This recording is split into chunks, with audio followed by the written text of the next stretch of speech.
സംഗീതലോകത്ത് പകരം വയ്ക്കാനില്ലാത്ത നേട്ടങ്ങൾ കൊയ്ത ആശാ ഭോസ്ലെയുടെ ജീവിതം സമാനതകളില്ലാത്ത പ്രശസ്തിയും അഗാധമായ വേദനകളും നിറഞ്ഞതായിരുന്നു. പ്രശസ്തമായ മങ്കേഷ്കർ കുടുംബത്തിൽ ദീനനാഥ് മങ്കേഷ്കറിന്റെയും ശെവന്തിയുടെയും മകളായി ജനിച്ച ആശയ്ക്ക് 9-ാം വയസ്സിൽ പിതാവിനെ നഷ്ടപ്പെട്ടു. കുടുംബം പുലർത്താനായി മൂത്ത സഹോദരി ലതാ മങ്കേഷ്കറിനൊപ്പം ചെറുപ്രായത്തിൽ തന്നെ സിനിമയിൽ അഭിനയിച്ചും പാടിയും തുടങ്ങിയ അവർക്ക് ഉഷാ മങ്കേഷ്കർ, മീനാ ഖാദികർ, ഹൃദയനാഥ് മങ്കേഷ്കർ എന്നീ സഹോദരങ്ങളുമുണ്ട്. വെറും 16 വയസ്സുള്ളപ്പോൾ കുടുംബത്തിന്റെ എതിർപ്പുകൾ അവഗണിച്ച് ഗണപത്റാവു ഭോസ്ലെയെ വിവാഹം കഴിച്ചതോടെയാണ് അവരുടെ വ്യക്തിജീവിതത്തിലെ കഠിനമായ കാലഘട്ടം ആരംഭിക്കുന്നത്.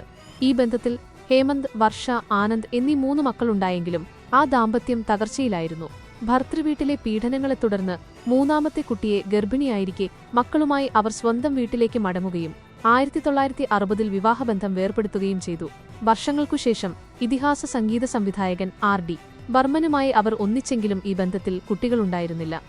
തന്റെ 2 മക്കളുടെ അകാല വിയോഗം ആശാ ഭോസ്ലെയെ ഏറെ തളർത്തിയിരുന്നു. മൂത്ത മകൻ ഹേമന്ത് ഭോസ്ലെ സംഗീത സംവിധായകനായി പേരെടുത്തെങ്കിലും 2015-ൽ ക്യാൻസർ ബാധിച്ച് മരിച്ചു. പ്രശസ്ത കോളമിസ്റ്റായിരുന്ന മകൾ വർഷ 2012-ൽ ആത്മഹത്യ ചെയ്തു. ഇളയ മകൻ ആനന്ദ് ഭോസ്ലെയാണ് അവരുടെ ഔദ്യോഗിക കാര്യങ്ങൾ നോക്കി നടത്തിയിരുന്നത്.